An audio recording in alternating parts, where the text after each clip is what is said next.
जय हिंद दोस्तों, स्वागत है आपका अपने यूट्यूब चैनल पर। रेडी हो जाइए, आज हम 72वीं बीपीएससी टेस्ट सीरीज का सबसे इंपॉर्टेंट सेट देखने वाला है, जो कि आपका एडुटेरिया के द्वारा जो 72वीं बीपीएससी पीटी का आपका टेस्ट सीरीज कराया जा रहा है, उसका हम लोग देखेंगे। एफएलटी का 15 होने वाला, ध्यान रखिए पूरा फुल मार्क्स आपका 150 नंबर का होने वाला है। चलिए वीडियो का पार्ट 1 अब पार्ट 2 के थ्रू में आपका होगा। पार्ट 1 आज 1 से लेकर 75 नंबर प्रश्न आपका विद व्याख्या के साथ में आपका कंप्लीट कराया जाएगा। वीडियो को लास्ट तक देखिएगा, पूरा बढ़िया देखिएगा। अब वीडियो को 1.15x पे जरूर देखिएगा, वीडियो का स्पीड थोड़ा सा बढ़ा लीजिएगा। चलिए बिना कोई देर किए हुए चलते हैं सीधा प्रश्न नंबर 1 की ओर। चलिए यहाँ से शुरुआत करते हैं प्रश्न नंबर 1 से। और उससे पहले अगर आप लोग नए हैं भैया तो प्लीज़ आपसे हाथ जोड़कर निवेदन कर रहे हैं, चैनल को सब्सक्राइब कर दीजिए और चैनल के साथ में जुड़ जाइए। प्लीज़ सब्सक्राइब तो कर लीजिएगा भैया। चलिए 1 नंबर प्रश्न देखिए आपका क्या बोल रहा है, ध्यान से सुनिएगा। 1 सेकंड रुक जाइए। देखिए प्रश्न नंबर 1 आपका बोल रहा है, अशोक के अभिलेखों के संबंध में निम्नलिखित कथनों पर विचार कीजिए। किसके बारे में? अशोक के अभिलेखों के संदर्भ में निम्नलिखित कथनों पर विचार करना है, बताना है कि उपयुक्त में से कौन सा कथन आपका सही है। ठीक है, कथन 1 में अशोक के बारे में, अशोक के अभिलेखों के सर्वप्रथम जेम्स प्रिंसेस ने 1837 ईस्वी में पढ़ा। क्या कथन 1 आपका सही है? तो कथन 1 आपका बिल्कुल सही है, ध्यान रखिए। देखिए मस्की एवं गुजरा अभिलेख में अशोक का नाम अशोक मिलता है, जो कि बिल्कुल आपका सही है, ध्यान रखिए। अशोक के अभिलेखों के संबंध में दोनों कथन आपका सही हो जाएगा, तो ऑप्शन नंबर सी आपका राइट आंसर हो जाएगा, दोनों कथन आपका सही है। चलिए नेक्स्ट क्वेश्चन पे चलते हैं, प्रश्न नंबर 2 की ओर। बताइए निम्नलिखित शासकों पर विचार कीजिए। किसके बारे में? निम्नलिखित शासकों पर विचार कीजिए, इनमें से कौन सा शासक सुदर्शन झील से संबंधित हैं। बताइए इसमें कौन सा शासक जो सुदर्शन झील से आपका संबंधित है। तो आपको देखिए 1 में आपका अशोक है, जो कि आपका सुदर्शन झील से संबंधित है। उसके बाद आपका रुद्रदामन है, जो कि सुदर्शन झील से संबंधित हैं। उसके बाद आपका बिंबिसार, देखिए आपका अशोक सुदर्शन झील से संबंधित नहीं है, उसका चंद्रगुप्त मौर्य हो जाएगा, ध्यान रखिए। तो इसका सही उत्तर 1, 2, 3 ना 1, 2 और 4, 1, 2, 4 आपका कौन सा ऑप्शन है? तो ऑप्शन नंबर डी आपका राइट आंसर जो है। ये तीनों जो है आपका सुदर्शन झील से संबंधित हैं, याद रखिएगा। चलिए नेक्स्ट क्वेश्चन में चलते हैं, प्रश्न नंबर 3 की ओर। बताइएगा, देखिए कितना बढ़िया क्वेश्चन है। भारत में सर्वप्रथम स्वर्ण सिक्के किसके शासन में चलाए थे? तो भारत में स्वर्ण सिक्के किसके शासक ने चलवाए थे? तो ये आपका हिंद यमन के शासक ने चलवाए थे। कौन? आपका हिंद यमन। देखिए भारत में सर्वप्रथम सोने के सिक्के जारी करने का श्रेय हिंद यमन राजाओं को जाता है, ध्यान में रखिएगा। नेक्स्ट क्वेश्चन पे चलते हैं, प्रश्न नंबर 4 की ओर। बताइए मालाबार तट स्थित किस प्राचीन बंदरगाह शहर को प्लिनी द एल्डर ने अपने ग्रंथ नेचुरल हिस्ट्री में भारत का पहला एरो क्या एम्पोरियम, पहला बड़ा व्यापारिक केंद्र कहा था, जो चेर राजवंश और रोमन राज्य साम्राज्य के मसले को मोतियों को व्यापार रूप से एक प्रमुख केंद्र था, ध्यान में रखिएगा। इसका सही उत्तर आपको कौन सा हो जाएगा? इसका सही उत्तर हो जाएगा आपका मिर्जिस। कौन सा जगह? मुजिसिस हो जाएगा, मुजिरिस, ध्यान रखिए। ऑप्शन नंबर बी आपका सही उत्तर हो जाएगा। ठीक है, क्वेश्चन क्या था? मालाबार तट पर स्थित किस प्राचीन बंदरगाह शहर को प्लिनी द एल्डर ने अपने ग्रंथ नेचुरल हिस्ट्री में भारत का पहला क्या है एम्पोरियम, पहला बड़ा व्यापारिक केंद्र कहा था, जो चेर राजवंश और रोमन साम्राज्य के बीच मसाले और मोतियों के व्यापार का एक प्रमुख केंद्र था, तब का मुजिरिस हो जाएगा। देखिए इसके बारे में थोड़ा सा हम लोग जानते हैं मुजिरिस के बारे में। देखिए प्लिनी ऑफ द एल्डर ने मुजिरिस को भारत का सबसे बेस्ट बंदरगाह बताया है, जहां रोमन व्यापारी मिली यानी कि काली मिर्च, हाथी दांत और मोतियों के बदले सोना के सिक्के देते थे, ध्यान रखिएगा। नेक्स्ट क्वेश्चन में चलते हैं, प्रश्न नंबर 5 की ओर। चलिए यार अभी तक चैनल को सब्सक्राइब नहीं किए हुए तो प्लीज़ सब्सक्राइब। अगर इसका अगर आप लोग को पीडीएफ चाहिए होगा तो प्लीज़ आप लोग को डिस्क्रिप्शन बॉक्स में आपका लिंक होगा, वहाँ से आप टेलीग्राम ज्वाइन हो जाइएगा, टेलीग्राम पे आपको पीडीएफ मिल जाएगा। देखिए लेखक और पुस्तक निम्नलिखित युगों में से कौन सा सही ढंग से मेल नहीं खाता है? बताइए लेखक और पुस्तक के निम्नलिखित युगों में से कौन सा सही ढंग से मेल नहीं खाता है? देखिए ए में देवी चंद्र गुप्तम, विशाख दत्त, बिल्कुल आपका सही सुमिलित है। ठीक है, मुच्ची कट्टम सुद्रक, बिल्कुल सही सुमिलित है। बुद्धचरित क्या अश्वघोष, बिल्कुल सही सुमिलित है। देखिए बृहत संहिता चरक, जो कि बिल्कुल आपका सही नहीं है, ध्यान रखिए बिल्कुल आपका सही नहीं है। चलिए नेक्स्ट क्वेश्चन पे चलते हैं, प्रश्न नंबर 6 की ओर। थोड़ा सा पीडीएफ वैसा आया भैया, पीडीएफ टेलीग्राम का पीडीएफ वैसा ही रहता है, आप लोग थोड़ा सा समझिएगा और मैनेज कीजिएगा। देखिए हर्षवर्धन के शासनकाल के संबंध में निम्नलिखित कथनों पर विचार कीजिए, है ना भैया। क्या बोल रहा है? हर्षवर्धन के शासनकाल के संबंध में निम्नलिखित कथनों पर विचार करना है, बताना उपयुक्त कथनों में से कौन सा कथन आपका सही है। बताइए कौन सा कथन सही है? तो कथन 1 में आपका है हर्षवर्धन 606 में थानेश्वर के शासक बने थे, जो कि बिल्कुल आपका सही है। गद्दी पर बैठने के बाद उन्होंने अपनी राजधानी थानेश्वर से कन्नौज कन्नौज हस्तांतरित कर दी थी, जो कि बिल्कुल आपका सही है। ध्यान रखिएगा। हर्षवर्धन के शासनकाल के संबंध में दोनों का कथन आपका सही है, तो ऑप्शन नंबर सी आपका राइट आंसर हो जाएगा। ध्यान रखिएगा। नेक्स्ट क्वेश्चन पे चलते हैं, प्रश्न नंबर 7 की ओर। बताइए तुजुक ए बाबारी किस भाषा में लिखा गया था? अगर हमसे कहीं मिस्टेक होगा भैया तो प्लीज़ हम पहले से आप लोगों के सामने हाथ जोड़कर माफ़ी मांगते हैं, माफ़ कर दीजिएगा। कमेंट में गाली गलौज नहीं कीजिएगा, अच्छा नहीं लगता है। अब वीडियो को 1.15x पे देखिएगा और चैनल को प्लीज़ सब्सक्राइब कर लीजिएगा भैया। चलिए बताइएगा तुजुक ए बाबरी किस भाषा में लिखी थी? तो आपका तुर्की भाषा में लिखा था। ध्यान रखिए, सब थोड़ा सा वो बहुत आसान क्वेश्चन है भैया, इस समय थोड़ा सा टाइम उतना नहीं लेना है। शिवाजी का छत्रपति के रूप में औपचारिक राज्याभिषेक कहाँ हुआ था? बताइए, ये क्वेश्चन अगर आप लोग नहीं जानते हैं तो बहुत दिक्कत होता है। आपका रायगढ़ में होता है। कहाँ हुआ था? रायगढ़, ऑप्शन नंबर ए में है। देखिए शिवाजी छत्रपति के रूप में औपचारिक राज्याभिषेक आपका रायगढ़ में हुआ था। ध्यान रखिएगा। देखिए नेक्स्ट क्वेश्चन है प्रश्न नंबर 9 की ओर। बताइए शेरशाह सूरी के प्रशासन के तहत कौन सा प्राथमिक प्रशासनिक इकाई सिकदारन कानून व्यवस्था के लिए और मुशीफान राजस्व के लिए द्वारा संचालित की जाती थी? किसके द्वारा संचालित की जाती थी? तो ये आपका सरकार के द्वारा की जाती थी। ध्यान रखिए। तो ऑप्शन नंबर बी आपका सही उत्तर हो जाए। देखिए इसके बारे में थोड़ा सा हम लोग सोल्यूशन से देखते हैं। देखिए शेरशाह सूरी ने अपने पूरे साम्राज्य को 47 सरकारों जिलों में विभाजित किया था। प्रत्येक सरकार को देखरेख को 2 मुख्य अधिकारी करते थे। कानून व्यवस्था बनाए रखने के लिए क्या है? सिकदारन मुख्य सिकदार और मुख्य भूमि मूल्यांकन व नागरिक न्याय की निगरानी के लिए मुंशीफान, ध्यान रखिएगा, निगरानी के लिए आपको ये दोनों थे। चलिए नेक्स्ट क्वेश्चन में चलते हैं, प्रश्न नंबर 10 की ओर। बताइए विजयनगर साम्राज्य पर शासन करने वाले राजवंशों में कौन सा सम्मिलित नहीं है? बताइए विजयनगर साम्राज्य पर शासन करने वाले राजवंशों में कौन सा सम्मिलित नहीं है? कौन सा सम्मिलित नहीं? तो बहमनी इसमें जो है आपका सम्मिलित नहीं है। कौन सा बहमनी? ऑप्शन नंबर डी में। धनवरी संगम हो गया आपका, सालुब हो गया, अतुलुब हो गया, ये तीनों जो आपका विजयनगर साम्राज्य के राजवंशों का सम्मिलित हैं। ध्यान में रखिएगा। नेक्स्ट क्वेश्चन पर चलते हैं, प्रश्न नंबर। देखिए बहमनी के बारे में थोड़ा सा हम लोग जानते हैं। देखिए बहमनी राजवंश ने कभी विजयनगर साम्राज्य पर शासन नहीं किया था। तो विजयनगर साम्राज्य आपको तीनों पर शासन किया था, इस पे और इस पे। बहमनी पर आपका शासन नहीं किया था। ध्यान में रखिएगा। चलिए नेक्स्ट क्वेश्चन में चलते हैं, प्रश्न नंबर 11 की ओर। मतलब उस विशिष्ट स्थापत्य विशेषता का नाम क्या है जिसे एक मुख्य मेहराब के भीतर कई छोटी समावटी मेहराबें बनाई जाती है और यह शैली मुगल काल के दौरान अत्यधिक लोकप्रिय हुई थी? अत्यधिक लोकप्रिय आपका हुई थी। तो ये आपका कौन हुए थे? तो ये आपका हुआ था फोलिएटेड मेहराब। ध्यान रखिए, यानी कि कुसुमित मेहराब। ऑप्शन नंबर सी आपका सही उत्तर हो जाएगा। चलिए नेक्स्ट क्वेश्चन पर चलते हैं, प्रश्न नंबर 12 की ओर। बताइए महमूद गजनवी के साथ भारत आने वाला पहला मुस्लिम विद्वान कौन था? मतलब मोहम्मद गजनवी के साथ भारत आने वाला मुस्लिम विद्वान कौन था? बताइए मुस्लिम विद्वान को कौन था? तो ये अवल बिरूनी थे। कौन थे? अवल बिरूनी थे। ऑप्शन नंबर बी आपका सही उत्तर। जो ये क्वेश्चन तो आप लोग को पता होगा। देखिए अवल बिरूनी 11वीं शताब्दी में मोहम्मद गजनवी के साथ भारत आक्रमणों के समय उनके साथ भारत आया था। याद रखिएगा। नेक्स्ट क्वेश्चन पे चलते हैं, प्रश्न नंबर 13 की ओर। मतलब निम्नलिखित में से कौन सा नेता अरहार आंदोलन से संबंधित नहीं था?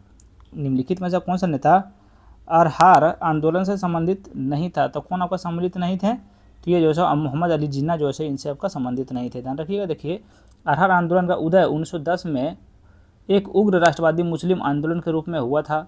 इस आंदोलन में मौलाना मोहम्मद अली हकीम, अजमत खां, ईसन इमाम, मौलाना जफ़र अली खां तथा मजरूर उल हक जैसे नेता जुड़े हुए थे। ध्यान रखिएगा। लेकिन इससे कौन नहीं जुड़े हुए थे? तो मोहम्मद अली जिन्ना जो है इस आंदोलन से आपका नहीं जुड़े हुए थे।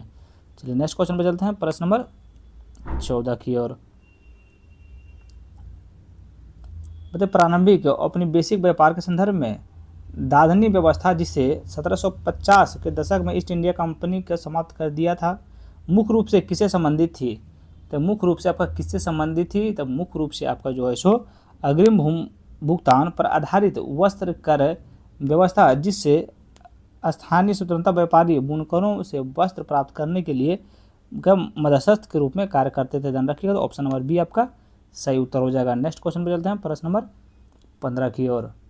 अगर इसके रिलेटेड आप लोग को कोई बुक चाहिए होगा भैया तो आप लोग प्लीज़ डिस्क्रिप्शन बॉक्स में देखिएगा, बहुत सारा बुक आपको दिया हुआ है। ट्यूटोरियल का दिया हुआ है, खान सर का दिया हुआ है और आपका DST-IAS का दिखा हुआ है और परफेक्शन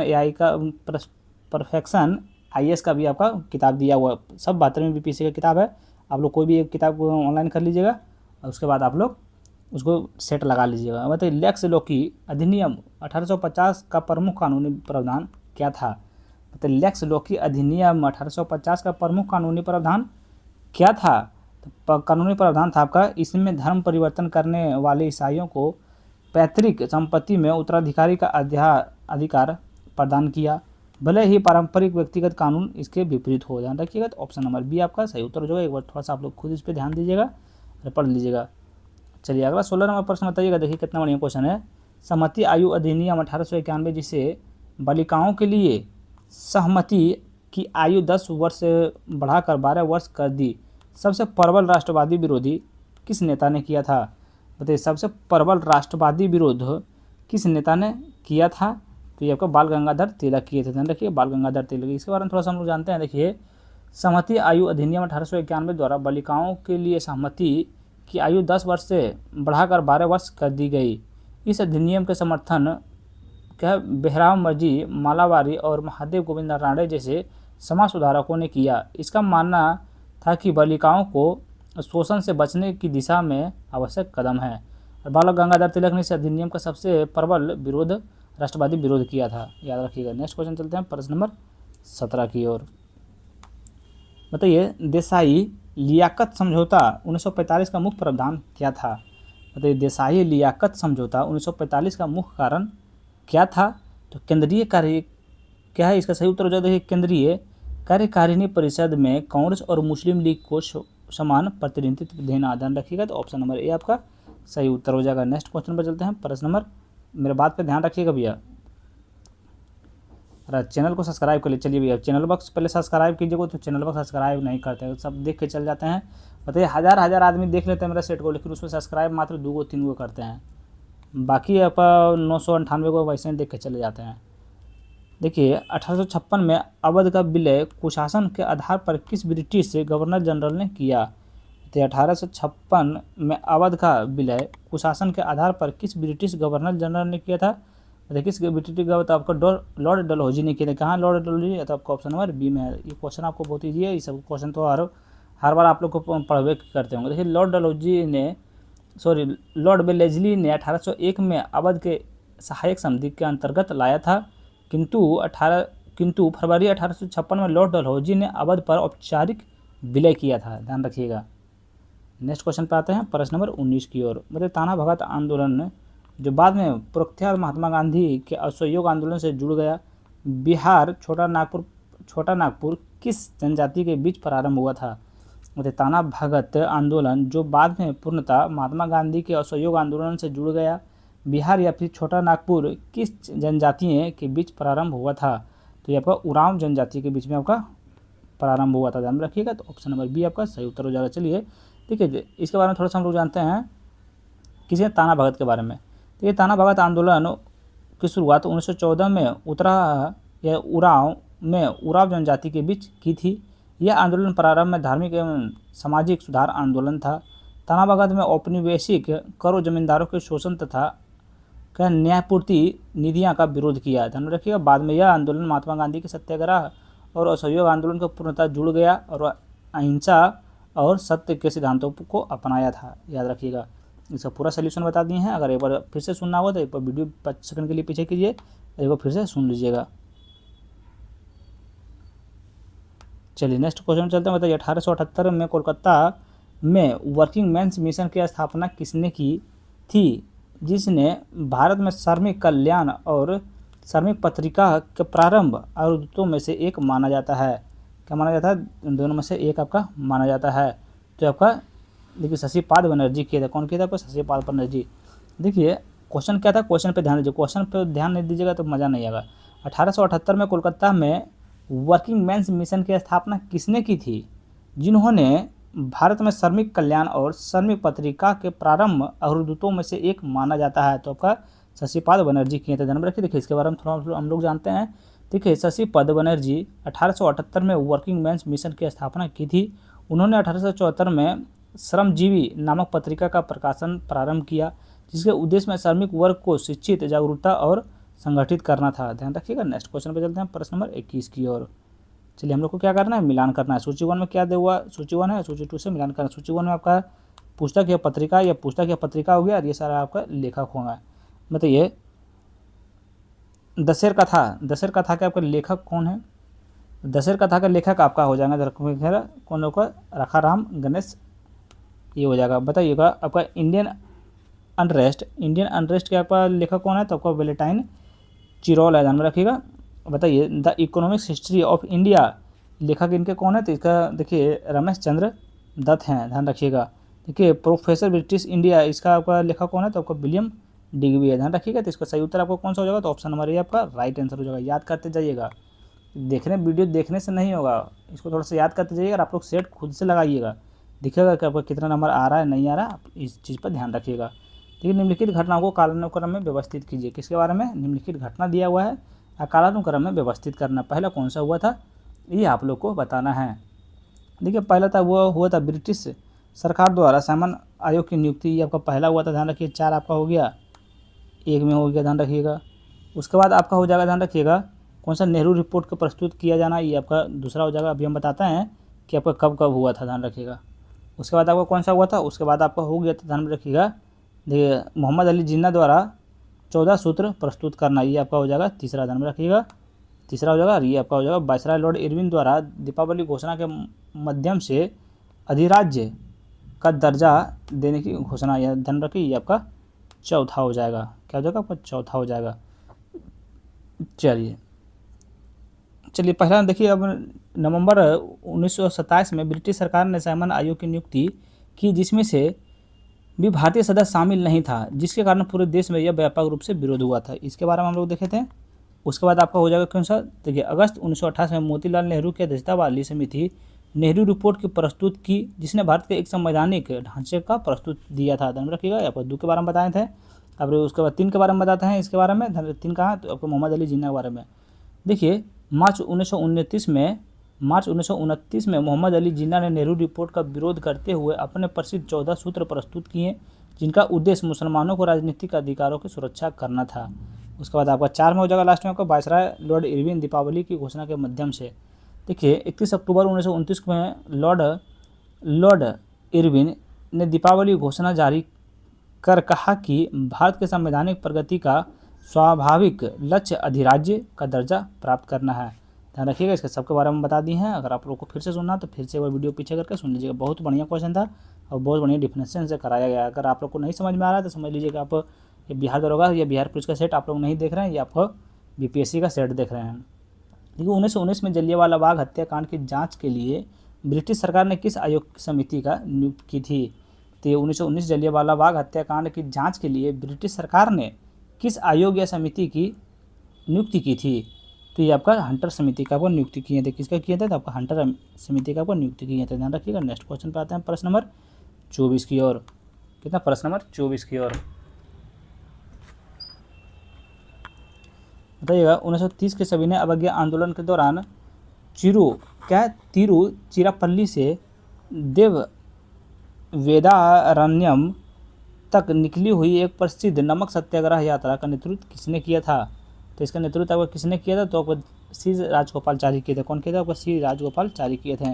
तो माफ़ कीजिएगा, ये यहाँ पढ़ने में थोड़ा सा हमसे मिस्टेक हुआ था, इसके लिए हम क्षमा प्रार्थी हैं, ध्यान में रखिएगा।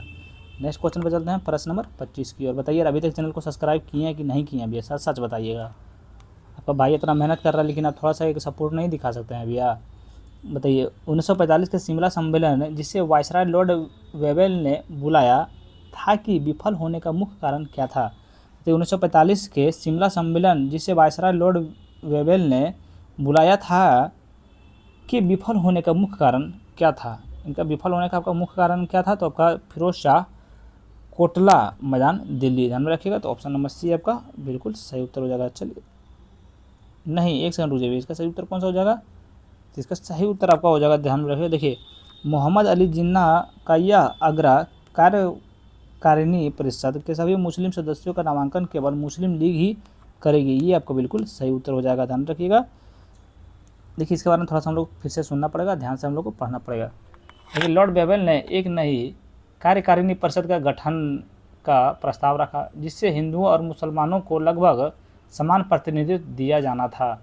मोहम्मद अली जिन्ना ने यह मांग कि 120 मुस्लिम सदस्यों का नामांकन केवल मुस्लिम ही करेगी, ध्यान रखिएगा। कांग्रेस के शर्त के सहमत नहीं थी क्योंकि वह अपने मुस्लिम नेताओं जैसे मौलाना अबुल कलाम आज़ाद को भी प्रतिनिधि देना चाहती थी, ध्यान रखिएगा। नेक्स्ट क्वेश्चन पे आते हैं, प्रश्न नंबर 26 की ओर। बताइए 1928 में किस ऐतिहासिक स्थान हिंदू रिपब्लिकेशन एसोसिएशन का नाम बदलकर हिंदुस्तान सोशलिस्ट रिपब्लिकेशन एसोसिएशन कर दिया गया था? किसके कारण कर दिया था? तब फिरोज शाह कोटला मैदान दिल्ली के कारण कर दिया था, ध्यान रखिएगा। ऑप्शन नंबर सी आपका सही उत्तर। चलिए इसके बारे में थोड़ा सा हम लोग जानते हैं। देखिए चंद्रशेखर आज़ाद, भगत सिंह और सुखदेव और भगवती चरण बेहरा के नेतृत्व में सितंबर 1928 में दिल्ली के फिरोज शाह कोटला मैदान में एक बैठक हुई थी। यहीं पर हिंदुस्तान रिपब्लिकेशन एसोसिएशन का नाम आधिकारिक रूप से बदलकर हिंदुस्तान सोशलिस्ट रिपब्लिकेशन एसोसिएशन कर दिया गया था, जो आज़ाद भारत के अंतिम लक्ष्य के रूप में समाजवादी विचारधारा को और स्पष्ट झुकाव को दर्शाता था, याद रखिएगा भैया। नेक्स्ट क्वेश्चन पर चलते हैं, प्रश्न नंबर 27 की ओर। देखिए भारत छोड़ो आंदोलन कई इलाकों में स्थानीय लोगों को मजबूत समांतरण सरकारें बनाई। नाना पाटिल द्वारा बनाई गई एक समांतर सरकारों में से कौन सी एक सरकार सबसे लंबे समय तक 1946 तक चली और उसे सफलतापूर्वक जन आंदोलन की व्यवस्था चलाई तो आपका 17 हो जाएगा। इसका सही उत्तर आपको क्या होगा? 17 हो जाएगा, ध्यान रखिए। देखिए इसके बारे में जो क्वेश्चन आप लोग को ऐसे समझ में नहीं आता है भैया क्वेश्चन से और आंसर से भी, तो उसका हम सोल्यूशन बताते हैं। हर क्वेश्चन का सोल्यूशन बता रहे हैं, थोड़ा सा ध्यान से सुनिएगा। देखिए महाराष्ट्र में नाना पाटिल और वाई चौहान नेतृत्व वाली 17 प्रतिहार सरकार के लंबे समय 1943 और 1946 तक चली और इसने सैकड़ों गांवों को अपनी बेसिक प्रशासनिक व्यवस्था की जगह ले ली थी, ध्यान रखिएगा। नेक्स्ट क्वेश्चन पर चलते हैं, प्रश्न नंबर 28 की ओर। बताइएगा दक्षिण भारत के निम्नलिखित महत्वपूर्ण सामाजिक राजनीतिक आंदोलनों को उनके सही कालक्रम में व्यवस्थित करें। क्या दक्षिण भारत के निम्नलिखित महत्वपूर्ण सामाजिक राजनीतिक आंदोलन को उनके सही कालानुक्रम में व्यवस्थित करना है? सही कालानुक्रम में क्या करना? व्यवस्थित करना। पहला आपका कौन सा हो? पहला हो जाएगा आपका, ध्यान रखिएगा। देखिए पहले दूसरा बताता है, पहला छोड़िए दूसरा पहले सुन लीजिए। दूसरा आपका हो जाएगा, देखिए दूसरा हो जाएगा आपका मालाबार में मोपला विद्रोह का शुरुआत हुई थी, ये आपका दूसरा हो जाएगा, ध्यान रखिएगा। उसके बाद आपका हो जाएगा ये आपका हो जाएगा, ये आपका हो गया दूसरा, ये हो जाएगा आपका तीसरा।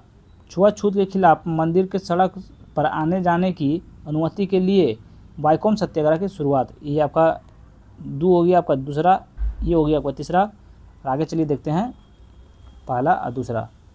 उसके बाद ये आपका हो जाएगा पहला, साउथ इंडियन लिबरल फेडरेशन का गठन, ये आपका हो जाएगा पहला, और ये आपका हो जाएगा चौथा। ध्यान रखिए मद्रास में आत्मसम्मान आंदोलन का हिंदी विरोधी आंदोलन की घोषणा, ध्यान में रखिएगा, ये आपका हो जाएगा चौथा हो जाएगा, याद रखिएगा इस चीज़ को।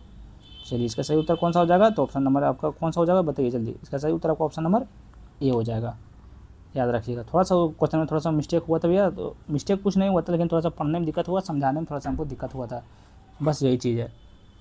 चलिए नेक्स्ट क्वेश्चन पर चलते हैं, प्रश्न नंबर 29 की ओर। देखिए मार्च 1940 में ऑल इंडिया मुस्लिम लीग में लाहौर के संप्रभु स्वतंत्रता की मांग करते हुए अपने ऐतिहासिक प्रस्ताव पारित किया। असम में यह प्रस्ताव का मौजूदा किसने तैयार किया था, जो बाद में पाकिस्तान प्रस्ताव के नाम से जाने लगा था? तो को सिकंदर साद खान ने किया था। कौन किया था? सिकंदर हयात खान ने किया था। ऑप्शन नंबर सी आपका सही उत्तर हो जाएगा। देखिए केरल के मालाबार क्षेत्र में क्या प्यानूर नमक सत्याग्रह का नेतृत्व और छुआछूत विरोधी मंदिर परमिशन आंदोलनों की अगुवाई करने के लिए केरल गांधी के रूप में जाना जाता है। बताइए केरल गांधी के रूप में आपका जाने जाते हैं, तो आपको कौन जाना जाता है? केरल गांधी के रूप में आपका के कल्पन जाने जाता है, ध्यान रखिएगा। तो ऑप्शन नंबर ए आपका सही उत्तर हो जाएगा। नेक्स्ट क्वेश्चन में चलते, गंगा नदी बिहार के कितने प्रमंडलों से होकर गुजरती है? बताइएगा, बहुत बढ़िया क्वेश्चन है। तो कितने? तो आपको कितने प्रमंडल? 7 प्रमंडल से होकर गुजरती है, ध्यान रखिए। देखिए गंगा नदी जो ऐसे बिहार के 7 प्रमंडलों से होकर गुजरती है। 32 नंबर प्रश्न बताइए, बिहार के 4 रेल पुलिस जिलों में कौन सा शामिल नहीं है? बिहार के 4 रेल पुलिस जिलों में कौन सा शामिल नहीं है? तो नवगछिया आपका जो है इनमें शामिल नहीं है। बाकी जमालपुर, कटिहार और मुजफ्फरपुर ये जो है आपको बिहार के 4 जिलों में आपका शामिल है, ध्यान में रखिएगा। देखिए 4 जिले आपको कौन कौन हो गया? देखिए जमालपुर हो गया, कटिहार हो गया, मुजफ्फरपुर हो गया, पटना हो गया। नवगछिया एक पुलिस जिला है, ध्यान में रखिएगा। नेक्स्ट क्वेश्चन में चलते हैं प्रश्न नंबर 33 की। थोड़ा सा फास्ट में निकलेंगे इधर। देखिए बिहार के किस स्थान से मध्यपाषाण काल के छोटे आकार के तेज धार वाले औजार प्राप्त हुए हैं? औजार तो आपका ये कहाँ से हुए? तो ये आपका मुंगेर से हुए हैं, ध्यान में रखिएगा। देखिए क्या बोल रहा है, बिहार के किस स्थान से मध्यपाषाण काल के छोटे आकार के तेज धार वाले औजार प्राप्त हुए हैं? तो आपको मुंगेर से प्राप्त हुए हैं, ध्यान रखिएगा। नेक्स्ट क्वेश्चन पे जाते हैं प्रश्न नंबर 34 की ओर। देखिए वज्र संघ के 8 राज्यों संघ में निम्नलिखित में से कौन सा शामिल नहीं था? चलिए बताइएगा कितना बड़ा क्वेश्चन है। देखिए वज्र संघ के 8 राज्यों के संघ में निम्नलिखित में से कौन सा राज्य आपका शामिल नहीं था? आपको साक्य जो है आपका शामिल नहीं थे, ध्यान रखिए। बाकी आपको लिच्छवी, ज्ञातिक और विदेह जो है आपका वज्र संघ में आपका शामिल थे, ध्यान में रखिएगा। देखिए इसके बारे में थोड़ा सा हम लोग जानते हैं। देखिए वज्र के 8 राज्यों यानी कि 8 कुल का संघ था, जिससे निम्नलिखित में से 8 जनपद शामिल था। 8 जनपद कौन सा हो जाएगा? तो आपका लिच्छवी हो जाएगा, लिच्छवी हो जाएगा, पहला वज्जी हो जाएगा, उसके बाद लिच्छवी हो जाएगा, फिर जात्रिक हो जाएगा, फिर विदेह हो जाएगा, फिर उग्र हो जाएगा, भोग, करु और इच्छावाकु। इन 8 जो ऐसा आपका हो जाएगा, ध्यान में रखिएगा। 8 राज्यों का संघ हो जाएगा, ध्यान रखिए। नेक्स्ट क्वेश्चन में चलते हैं प्रश्न नंबर 35 की ओर। बताइए सैयद अहमद बरेवली पटना के बहाली आंदोलन के लिए अपने 4 प्रतिनिधि चुने थे, निम्नलिखित में से उनमें से कौन शामिल नहीं था? तो उनमें से आपका कौन शामिल नहीं थे? तो उनमें से जो है आपका ध्यान रखिए हाजी शरीफुल्लाह जो है आपका शामिल नहीं थे, ध्यान में रखिएगा। तो ऑप्शन नंबर डी आपका सही उत्तर हो जाएगा। क्या बोल रहा है, सैयद अहमद बरेवली ने पटना में बहाली आंदोलन के लिए अपने 4 प्रतिनिधि चुने थे, निम्नलिखित में से इनमें से कौन सा आपका शामिल नहीं थे? तो ये आपका हाजी शरीयतुल्लाह आपका उसमें जो है शामिल नहीं थे, ध्यान रखिए। बाकी लियाकत अली आपके शामिल थे और विलायत अली भी आपका, फजल अली भी शामिल थे, ध्यान रखिएगा। नेक्स्ट क्वेश्चन चलते हैं प्रश्न नंबर 36 के। बताइए 1913 पटना में अनुशीलन समिति की शाखा स्थापित करने में सचिंद्र नाथ सन्याल की सहायता किसने की थी? 1913 में पटना में अनुशीलन समिति की शाखा स्थापित करने में सचिंद्र नाथ सन्याल की सहायता किसने की थी? तो को बंकिम चंद्र मित्र किए थे। कौन किए थे? बंकिम चंद्र मित्र किए थे, याद रखिएगा। किसका? सचिंद्र नाथ सन्याल का सहायता आपका बंकिम चंद्र मिश्र किए थे, याद रखिएगा। बताइए निम्नलिखित में से कौन सा स्वामी सच्चिदानंद सरस्वती की रचना नहीं है? तो इनमें से कौन सा इनमें से कौन सा स्वामी सच्चिदानंद सरस्वती की रचना नहीं है? बहुत बढ़िया क्वेश्चन है। तो ये आपका संध्या जो है सो आपका, ये ध्यान रखिएगा, ये आपका स्वामी सच्चिदानंद सरस्वती की रचना आपका नहीं है। बाकी हुंकार जो है आपका सरस्वती सच्चिदानंद सरस्वती का रचना है, और गीता भी है, और आपका कर्म कलाप भी है, ध्यान रखिएगा। नेक्स्ट क्वेश्चन पे चलते हैं प्रश्न नंबर 38 की ओर। चलिए इसका आंसर आप लोग प्लीज़ कमेंट बॉक्स में बताइए। 2-3 क्वेश्चन आप लोग के लिए छोड़ते हैं, तो 1-2 क्वेश्चन आप लोग भी बनाइए। सब क्वेश्चन में हम बना देंगे तो आप लोग क्या बनाइएगा। चलिए अभी तक चैनल को सब्सक्राइब नहीं किए भैया तो जल्दी से चैनल को आप सब्सक्राइब कर लीजिए, क्योंकि हर 10-15 प्रश्न होता है, उसके बाद हम सब्सक्राइब करने के लिए आप लोग को बोलते हैं। चैनल पर सब्सक्राइब करिए मानेंगे भैया। चलिए अगर कर दीजिएगा भैया तो आपको भाई को थोड़ा सा सपोर्ट मिल जाएगा। तो निम्नलिखित में से कौन सा मुंगेर की पहाड़ी का हिस्सा नहीं है? तो इनमें से कौन सा मुंगेर पहाड़ी का हिस्सा आपका नहीं है? तो आपका देखिए गुरपा पहाड़ी जो है आपका मुंगेर पहाड़ी का हिस्सा नहीं। कहाँ है आपका गुरपा पहाड़ी? तो ऑप्शन नंबर आपका सी में, ध्यान रखिएगा। देखिए गुरपा पहाड़ी आपका गया के प्रमुख पहाड़ियों में से एक है, इसीलिए यह मुंगेर का हिस्सा नहीं है, याद रखिएगा। बताइए बांका शहर निम्नलिखित में से किस नदी के किनारे अवस्थित हैं? बताइए बांका शहर निम्नलिखित में से किस नदी के किनारे अवस्थित है? चंदन नदी के किनारे आपका अवस्थित है। चंदन नदी कहाँ? ऑप्शन नंबर सी में। ये सब क्वेश्चन तो एकदम तोड़ कर रख दीजिएगा एकदम। बताइए बाल सुंदरी मिट्टी किस प्रकार की मिट्टी का अन्य नाम है, जिनमें से किन तत्वों की अधिकता होती है? बताइए किन तत्वों की अधिकता होती है? तो ये आपका होती है पुरानी जड़ और बंगाल मिट्टी, जिसमें चूना और पोटास की अधिकता होती है, ध्यान रखिएगा। तो ऑप्शन नंबर ए आपका राइट आंसर हो जाएगा। चलिए 42वां प्रश्न, क्षेत्रफल के आधार पर बिहार के सबसे बड़े और सबसे छोटे रामसर स्थल का सही युग्म कौन सा है? बहुत बढ़िया क्वेश्चन था भैया। क्षेत्रफल के आधार पर बिहार के सबसे बड़े और सबसे छोटे स्थल का सही युग्म कौन सा है? तो सही युग्म हो जाएगा आपका कांवर झील सबसे बड़ा हो जाएगा, और आपका गोगोबिल झील सबसे छोटा हो जाएगा। कहाँ ये आपका कांवर झील है, गोगोबिल झील, कांवर झील। ऑप्शन नंबर सी आपका सही उत्तर हो जाएगा, ध्यान रखिए। देखिए बिहार का आपके सब क्षेत्रफल के हिसाब से सबसे बड़ा आपका रामसर स्थल कौन सा हो जाएगा? तो ये आपका हो जाएगा कांवर झील, और सबसे छोटा आपका हो जाएगा गोगोबिल झील, याद रखिएगा। ये सब क्वेश्चन भूलने वाला नहीं है, एक बार देख लीजिएगा तो फिर दिमाग में रह जाता है। तो बिहार के जूट के 3 बड़े कारखानों इनमें से किस जिले में अवस्थित नहीं है? ध्यान रखिएगा। बताइए बिहार के जूट के 3 बड़े कारखानों इनमें से किस जिले में शामिल नहीं है, किस जिले में आपका स्थित नहीं है, तो बताइएगा। दिए आपका देखिए कहाँ, तो भागलपुर में आपका ये स्थित नहीं है, ध्यान रखिए कहाँ है। बाकी आपका बिहार के जूट के 3 बड़े मिल, देखिए पूर्णिया में, कटिहार में, दरभंगा में, तीनों आपका इसी में है, ध्यान रखिएगा। भागलपुर में आपका स्थित नहीं है, याद रखिएगा। चलिए 44 नंबर प्रश्न देखिए, भारत में बॉक्साइट मुख्य रूप से किस जिले में पाया जाता है।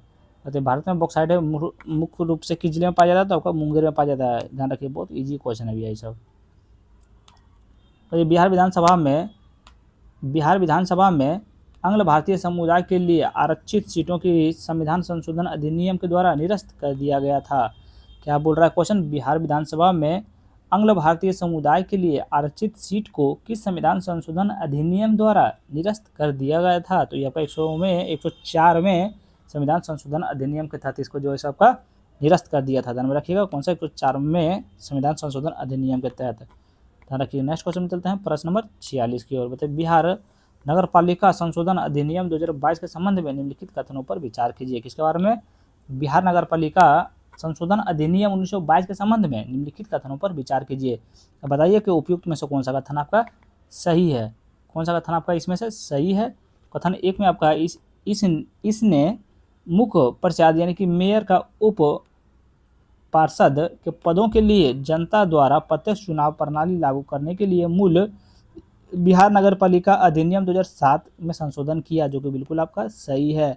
इस संशोधन के बाद वार्ड परिषद अब बहुमत के आधार पर अविश्वास प्रस्ताव पारित करके मेयर या डिप्टी मेयर को उनके पद से नहीं हटा सकते हैं, जो कि बिल्कुल आपका सही है, ध्यान रखिएगा। बिहार नगर पालिका अधिनियम 2022 के संबंध में दोनों कथन आपका सही हो जाएगा, तो ऑप्शन नंबर सी आपका राइट, कौन सा आंसर हो जाएगा, तो ऑप्शन नंबर सी आपका राइट आंसर हो जाएगा, दोनों कथन आपका सही है। चलिए नेक्स्ट क्वेश्चन पे चलते हैं, प्रश्न नंबर 47 की ओर।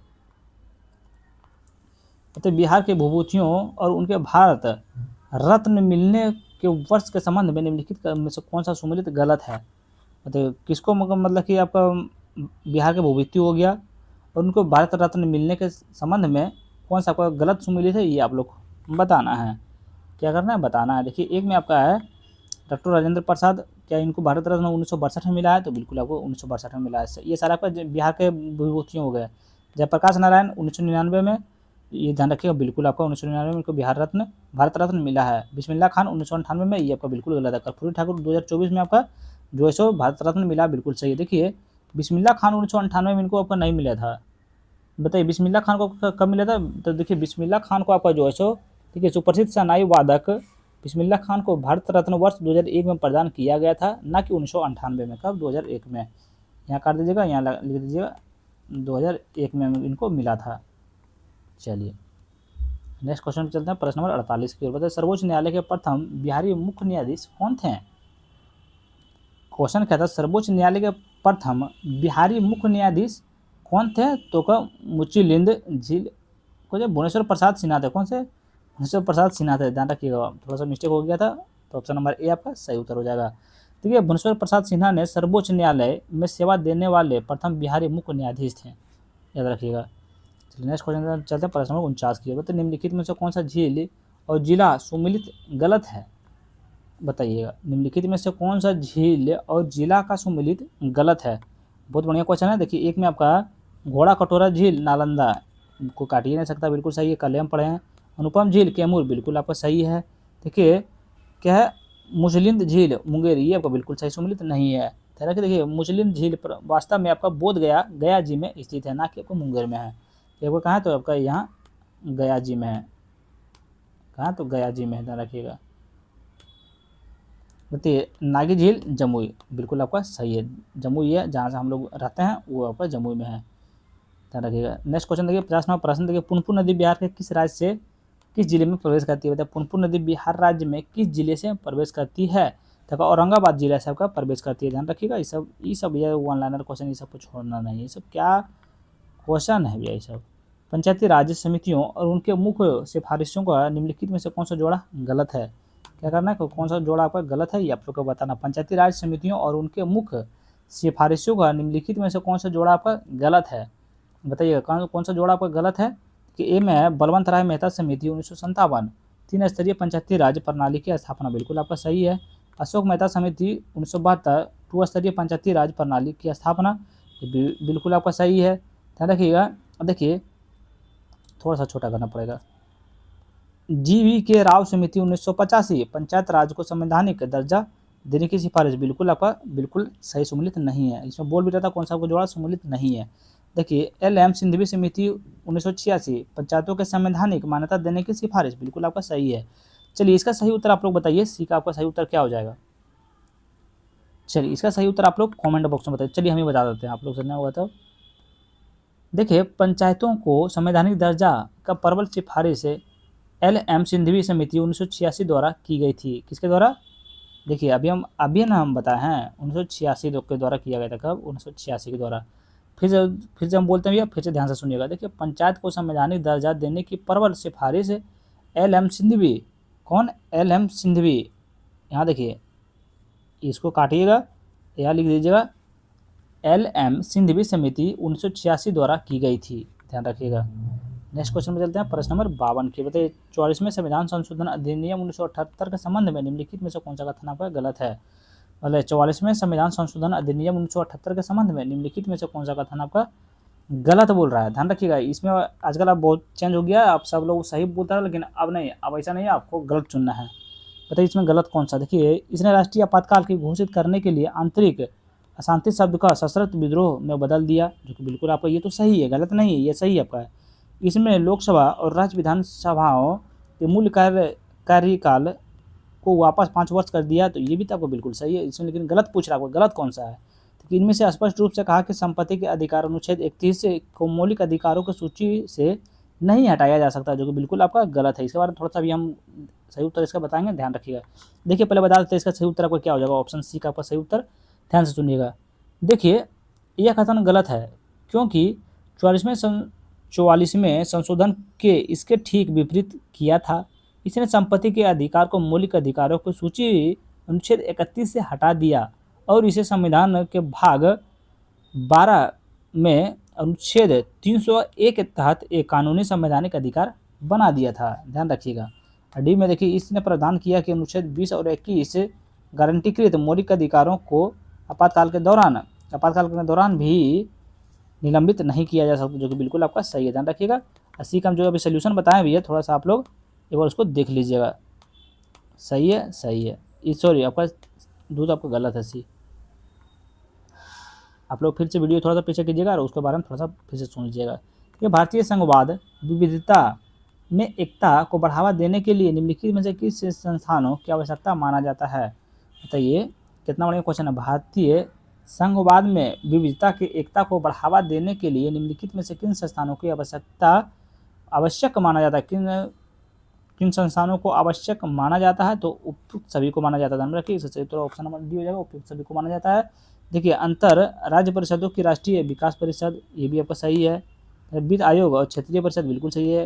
एकात्मक न्यायिक प्रणाली और अखिल भारतीय सेवा, ये भी आपको बिल्कुल सही उत्तर है, ध्यान रखिएगा। चलिए इसका सही उत्तर आपका उपयुक्त सभी हो जाएगा। भारतीय संघ में विविधता में एकता को बढ़ावा देने के लिए इन संस्थानों की आवश्यक माना जाता है, ध्यान रखिए, बिल्कुल तीनों का जो है आवश्यक माना जाता है। चलिए नेक्स्ट क्वेश्चन चलते हैं, प्रश्न नंबर 54 की ओर। बीपीएससी जितना भी सेट करा रहे हैं भैया, सबसे इजी हमको यही सेट लग रहा है। ब्रिटिश काल के किस अधिनियम ने भारत में पहली बार पोर्टफोलियो प्रणाली की शुरुआत की और जिसने आधुनिक कैबिनेट शैली की शासन को नींव रखी। तो ब्रिटिश काल के किस अधिनियम ने यह भारत की पहली बार पोर्टफोलियो प्रणाली की शुरुआत की जिसने आधुनिक कैबिनेट शैली शासन की नींव रखी थी। वो कौन नींव रखी थी, तो ये आपका रखे थे 1861 भारत परिषद अधिनियम का रखे थे, ध्यान रखिएगा। 1861 भारतीय परिषद अधिनियम रखे थे, ध्यान रखिएगा। ऑप्शन नंबर सी आपका सही उत्तर हो जाएगा। चलिए इसके बारे में थोड़ा सा जानते हैं। 1861 में भारतीय परिषद अधिनियम ने आधिकारिक तौर पर वायसराय लॉर्ड कैनिंग द्वारा 1859 में शुरू की गई पोर्टफोलियो प्रणाली को मान्यता दी थी, याद रखिएगा। नेक्स्ट क्वेश्चन चलते हैं, प्रश्न नंबर 55 की ओर। बताइए भारत में जेल प्रशासन और कैदियों की रिहाई की व्यवस्था से संबंधित नीचे दिए गए कथनों पर विचार कीजिए। क्या नीचे दिए गए कथनों पर विचार कीजिए, इसमें से कौन सा कथन आपका सही है ये आप लोग को बताना है। देखिए कथन 1 में पैरोल के जरिए जेल के अस्थायी रिहाई मांग करना दोषी का एक पक्का कानूनी अधिकार है, जिसे अधिकारी तब नहीं रोक सकते हैं जब व्यक्ति ज़रूरत का कोई ठोस कारण साबित ना हो जाए, साबित हो जाए। चलिए इसके बारे में थोड़ा सा फिर से जानते हैं, थोड़ा मिस्टेक हो गया है। ठीक है, भारत में जेल प्रशासन और कैदियों की रिहाई की व्यवस्था में निम्नलिखित कथनों पर विचार करना है। संबंधित कथनों पर विचार करना है किसके बारे में? भारत में जेल प्रशासन और कैदियों की रिहाई के बारे में। देखिए ए में आपका है, पैरोल के जरिए जेल से अस्थायी रिहाई की मांग करना दोषी का एक पक्का कानूनी अधिकार है, जिसे अधिकारी तब नहीं रोक सकती है जब व्यक्ति जरूरत का कोई ठोस कारण साबित हो जाए, जो कि बिल्कुल आपका क्या था बताइएगा, बिल्कुल आपका सही है या फिर गलत है? तो बिल्कुल आपका सही नहीं है, ध्यान रखिए बिल्कुल आपका सही नहीं है। तो मैं क्योंकि जेल 7वीं अनुसूची राज्य सूची का विषय है, इसीलिए पैरोल पर कैदियों की रिहाई के नियम के हर राज्य में अलग अलग होते हैं, जो कि बिल्कुल आपका सही है, ध्यान रखिएगा। तो इसका सही उत्तर आपका ऑप्शन नंबर बी हो जाएगा, केवल 2 आपका सही है। 56 नंबर प्रश्न बताइएगा, कौन सा अनुच्छेद पूरी तरह से राज्य के फंड चलाने वाले शिक्षण संस्थानों में धार्मिक शिक्षा पर रोक लगाता है? बताइएगा कौन सा अनुच्छेद पूरी तरह से राज्य के फंड से चलने वाले शिक्षण संस्थानों में धार्मिक शिक्षा पर रोक लगाता है? तो आपका अनुच्छेद 28 लगाता है, ध्यान रखिए कौन सा आपका अनुच्छेद 28। देखिए अनुच्छेद 28 शिक्षक संस्थानों में धार्मिक शिक्षा से संबंधित है, ध्यान रखिएगा। नेक्स्ट क्वेश्चन पे आता है प्रश्न नंबर 57 की ओर। देखिए हेबियस कॉर्पर यानी कि बंदी प्रत्यक्षीकरण एडिट के बारे में इनमें से कौन सा कथन आपका सही है? तो इनमें से कौन सा कथन आपका सही है? तो इसका सही उत्तर आपका हो जाएगा, अगर रियासत किसी अदालत द्वारा अधिकृत है तो इसे जारी नहीं किया जा सकता है, ध्यान रखिएगा। तो कौन सा उत्तर होगा? ऑप्शन नंबर सी, अगर हिरासत किसी अदालत द्वारा अधिकृत है तो इसे जारी नहीं किया जा सकता है, याद रखिएगा ऑप्शन नंबर सी आपका राइट आंसर हो जाएगा। नेक्स्ट क्वेश्चन देखते हैं प्रश्न नंबर 58 के। भारत के संविधान से संबंधित निम्नलिखित प्रावधानों पर विचार कीजिए। किसके बारे में? भारत के संविधान से संबंधित निम्नलिखित प्रावधानों पर विचार करें। देखिए क्या करना, विचार करना है। इसमें क्या बोल रहा है? विकसित भारत गारंटी फॉर रोजगार आजीविका मिशन ग्रामीण जी राम जी और प्रधानमंत्री मातृ वंदना योजना PMMVY जैसी प्रमुख पहलों का कार्यान्वयन मुख्य रूप से ऊपर सूचीबद्ध किन प्रावधानों को पूरा करता है? तो किन प्रावधानों को आपको पूरा करते हैं? तो ये आपका कहते हैं केवल आपका राज्य के नीति निर्देशक आपका प्रावधान को पूरा करते हैं, ध्यान रखिएगा। तो ऑप्शन एक सेकंड रुझे, नहीं ये आपको गलत है, आपको तीनों का करता है, मौलिक अधिकार को भी करते हैं, आपका मौलिक कर्तव्य को भी करते हैं, तीनों को करते हैं, ध्यान रखिए। तो ऑप्शन नंबर डी आपका सही उत्तर हो जाएगा। चलिए नेक्स्ट क्वेश्चन में चलते हैं प्रश्न नंबर 59 की ओर। बताइएगा इनमें से कौन सा संवैधानिक काम राष्ट्रपति की शुरुआत है? ठीक है, इनमें से कौन सा संवैधानिक काम राष्ट्रपति का मुख्य कार्यकारी शक्ति माना जाता है? इसके तहत तभी अस्थायी कानून बना सकते हैं जब संसद सत्र नहीं चला हो, सत्र नहीं चल रहा हो। इसका सही उत्तर आपका क्या होगा? तो इसका सही उत्तर होगा अध्यादेश जारी करना, ध्यान रखिएगा अध्यादेश जारी करना, ऑप्शन नंबर सी सही उत्तर हो जाएगा। क्वेश्चन थोड़ा सा हमको उतना समझ में नहीं आया तो ये आप लोग थोड़ा सा ध्यान से इसको समझ लीजिएगा। चलिए अगला देखते हैं 60वां प्रश्न। मतलब लोकसभा अध्यक्ष स्पीकर के पद के संबंध में निम्नलिखित कथनों पर विचार कीजिए। किसके बारे में? लोकसभा अध्यक्ष यानी कि स्पीकर के पद के संबंध में निम्नलिखित कथनों पर आपको विचार करना है। अब बताना कि कौन सा कथन इसमें से आपका सही है। चलिए तो कथन एक बताइएगा आपका, स्पीकर को राष्ट्रपति द्वारा जारी किसी नियमित कार्यकारी आदेश के माध्यम से किसी भी समय पद से हटाया जा सकता है, जो कि बिल्कुल आपका सही नहीं है। ये कोई व्यक्ति जो लोकसभा सदस्य का नहीं है उसे स्पीकर के रूप में चुना जा सकता है, बशर्ते वह 6 महीने के भीतर कोई सीट जीत ले, बिल्कुल आपका गलत है। अनुच्छेद 94 के अनुसार स्पीकर अपना औपचारिक इस्तीफा सीधे डिप्टी स्पीकर को सौंपते हैं, जो कि बिल्कुल आपका ये सही है, ध्यान रखिएगा बिल्कुल आपका क्या तो सही है। तो इसका सही उत्तर आपका ऑप्शन नंबर बी हो जाएगा, केवल 3 आपका इसमें सही है, ध्यान रखिएगा स्पीकर के बारे में। नेक्स्ट क्वेश्चन पर चलते हैं प्रश्न नंबर 61 की ओर। बताएगा एक व्यक्ति अत्यधिक संवेदनशील वजन मापने वाली मशीन पर खड़ा है, यदि वो अचानक गहरी सांस अंदर लेता है तो सांस लेने के दौरान मशीन की फील्डिंग पर क्या प्रभाव पड़ेगा? तो इसका प्रभाव क्या पड़ेगा? तो यह शैक्षणिक रूप से बढ़ जाती है। क्या होता है? यह शैक्षणिक रूप से बढ़ जाती है, ध्यान रखिएगा। नेक्स्ट क्वेश्चन पर आते हैं प्रश्न नंबर 62 की ओर। बताइए यदि एक लोलक को ऐसे स्थान पर ले जाया जाए जहां उसकी देरी की लंबाई 4 गुना कर दी जाए तो उसके आवर्तकाल में क्या परिवर्तन होगा? तो उसके आवर्तकाल में आपका क्या परिवर्तन होगा? तो यह अपने मूल मान को दोगुना हो जाएगा, ध्यान रखिए यह अपने मूल को मान का दोगुना हो जाएगा। ध्यान रखिए ऑप्शन नंबर सी आपका सही उत्तर हो जाएगा। चलिए अगला 63वां प्रश्न बताइएगा, निम्नलिखित में से कौन सा कथन न्यूटन के द्वितीय गति नियम की गुणात्मक व्याख्या का सबसे अच्छी तरह से व्यक्त करता है। तो निम्नलिखित में से कौन सा कथन न्यूटन के द्वितीय गति के नियम की गुणात्मक व्याख्या को सबसे अच्छी तरह से व्यक्त करता है। सबसे अच्छी तरह से आपको व्यक्त कौन करते हैं, तो ये आपको करते हैं। ध्यान में रखिएगा, किसी वस्तु के संवेग परिवर्तन की दर उस पर लगाए गए अंशु अरे यार मुंह में नहीं लौट रहा है, बल को सीधे समानुपाती होती है।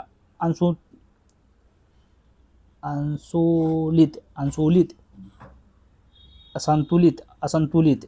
तो देखिए ऑप्शन नंबर बी होगा सही। तो माफ कीजिएगा भैया, थोड़ा सा मैं नहीं पढ़ पाए थे, मुंह में नहीं उलट रहा था।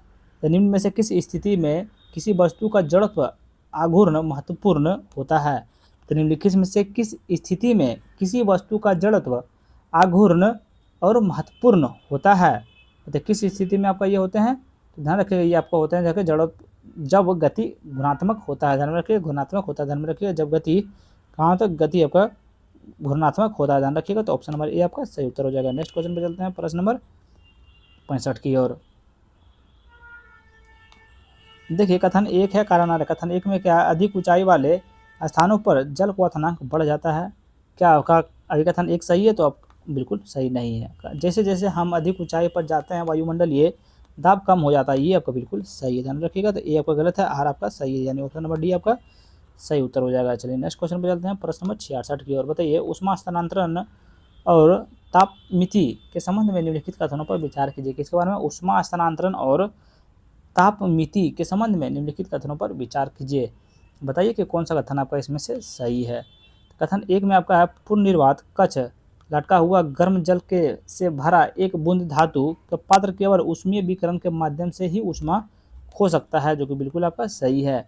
न्यूनतम का बिल्कुल गलत है भैया, बिल्कुल दो गलत है। देखिए संवहन द्वारा ऊष्मा का स्थानांतरण होने के लिए द्रव माध्यम गैस या तरल होना आवश्यक है, ये आपका बिल्कुल सही उत्तर हो जाएगा। ध्यान रखिए इसका सही उत्तर आपका ऑप्शन नंबर बी हो जाएगा। 1 और 3 आपका सही है। नेक्स्ट क्वेश्चन पे चलते हैं, प्रश्न नंबर 67 की ओर। बताइएगा पदार्थों का चुंबकीय गुणों के संबंध में निम्नलिखित कथनों को पढ़िए। क्या, कथनों के चुंबकीय गुणों के संबंध में निम्नलिखित कथनों को पढ़िए और उपयुक्त में से कौन सा कथन आपका सही है, ये आप लोग बताइए, पढ़िए और बताइए। कि एक में आपका अनुचुंबकीय पदार्थ बाहरी चुंबकीय क्षेत्र लाए जाने पर उसकी दिशा में कमजोर रूप से चुंबकित हो जाते हैं, जो कि बिल्कुल आपका सही है। दो में आपका प्रतिचुंबकीय पदार्थ चुंबकीय क्षेत्र रेखाओं को अपने भीतर प्रबल रूप से आकर्षित करते हैं, ये आपका बिल्कुल गलत है। ध्यान रखिए बिल्कुल आपका गलत है। तीन में आपका जिन पदार्थों में अयुग्मित इलेक्ट्रॉन होते हैं वे समानता और चुंबकत्व प्रदर्शित करते हैं। ध्यान रखिए ये आपको बिल्कुल सही। किसके बारे में, पदार्थ के चुंबकीय गुणों के संबंध में। यहाँ क्वेश्चन पे ध्यान रखिएगा 1 और 3 सही है, तो ऑप्शन नंबर बी आपका राइट आंसर हो जाएगा। चलिए नेक्स्ट क्वेश्चन पे चलते हैं, प्रश्न नंबर 68 की ओर। अपकेंद्रीय बल को प्रायः आभासी बल या काल्पनिक बल कहा जाता है, क्योंकि बताइए अपकेंद्रीय बल को प्रायः आभासी बल या काल्पनिक बल कहा जाता है क्योंकि यह केवल घर्षणशील संदर्भ तंत्र में जड़ब के प्रभाव के रूप में दिखाई देता है। ध्यान रखिएगा। तो इसका सही उत्तर कौन सा होगा, तो देखिए ऑप्शन नंबर डी पर है। यह केवल देखिए घर्षणशील यानी त्वरण युक्त संदर्भ तंत्र में जड़त्व के प्रभाव के रूप में दिखाई देता है। ध्यान रखिएगा। तो ऑप्शन नंबर डी आपका सही उत्तर हो जाएगा।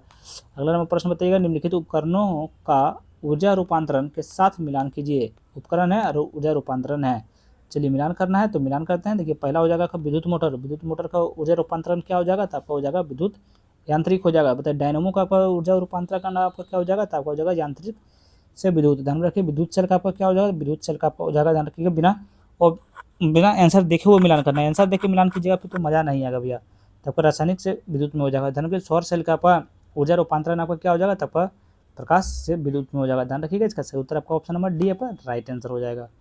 चलिए अगला 70 नंबर प्रश्न बताइएगा, आंतरिक दहन इंजन से होने वाली नॉकिंग की समस्या को कम करने के लिए निम्नलिखित में से कौन सा उपाय प्रभावी है। कौन सा उपाय इसमें से आपका प्रभावी है, तो आपको प्रभावी कौन सा है, तो देखिए टेट्रा एथिल लेड मिलाना या उच्च ऑक्टेन संख्या वाले साकित हाइड्रोकार्बन का उपयोग करना। ध्यान रखिएगा। तो ऑप्शन नंबर डी आपका सही उत्तर हो जाएगा। नेक्स्ट क्वेश्चन पे चलते हैं, प्रश्न नंबर बताइए प्रश्न नंबर 71 की ओर। निम्नलिखित दैनिक जीवन में प्रयुक्त पदार्थों में किसमें ऐसे रासायनिक गुण होते हैं जो नीले लिटमस पात्र को लाल कर देते हैं? बताइए, निम्नलिखित में से दैनिक जीवन में प्रयुक्त पदार्थों में से किसमें ऐसे रासायनिक गुण होते हैं जो नीले लिटमस पात्र को लाल कर देते हैं?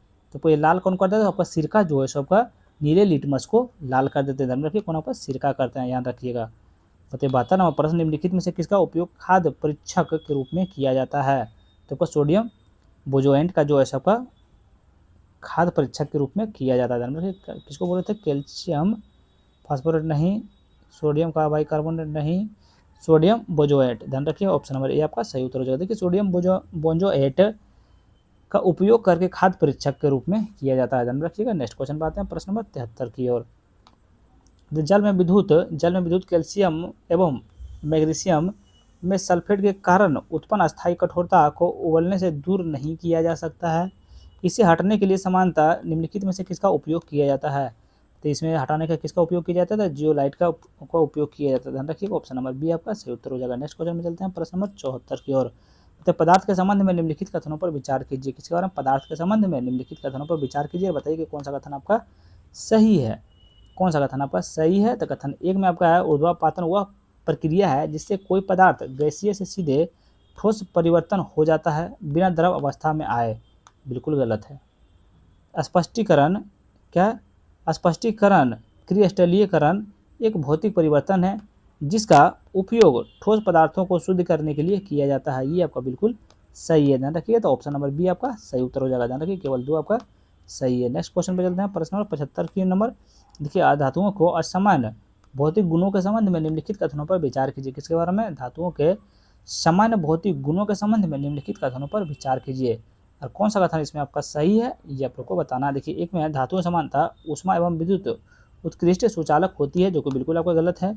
सभी धातुएं सामान्य कमरे में तापमान पर ठोस अवस्था में होती है, जो कि बिल्कुल आपका सही है, बिल्कुल सही है। उसके बाद हम 3 में देखते हैं। 3 में देखिए आपका क्या है, सॉरी इसमें बोला कौन सा कथन आपका गलत है भैया? एक सेकंड रुक जाइए, हम क्वेश्चन नंबर सही से नहीं देखे। क्या बोल रहे? धातुओं के समान भौतिक गुणों के संबंध में। अच्छा, देखिए जब भौतिक गुणों के संबंध में बोल रहा है, एक सेकंड रुक जाइए भैया।